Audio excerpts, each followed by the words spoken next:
Hello guys, প্রত্যেকেই তোমরা কম বেশি মাংস কীভাবে রান্না করতে হয় সেটা জানো।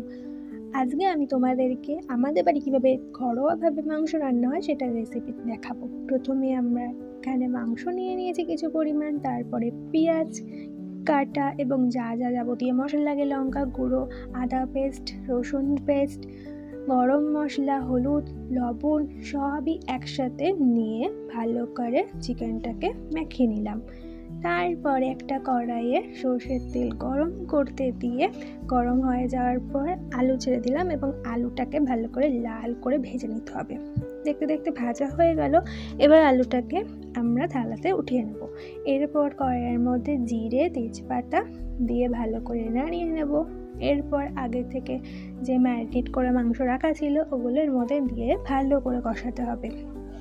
তারপরে কড়াইয়ে তেল ছেড়ে এলে এর মধ্যে আবার ভালো করে নাড়িয়ে নেব। তারপরে আগের থেকে ভেজে রাখা আলুগুলো এর ভিতরে দিয়ে দেব। এরপর আবার কষাতে হবে। তারপরে জল দিয়ে দেব। তারপরে কড়াই ঢাকনা দিয়ে দেবো। এরপর একটু ফুটে যাবে। তারপর নামানোর সময় গরম মশলা ছড়িয়ে দেবো। হয়ে গেল আমাদের সিম্পল ঘরোয়াভাবে মাংসের রেসিপি। ভিডিওটা ভালো লাগলে লাইক করে দিও। টাটা।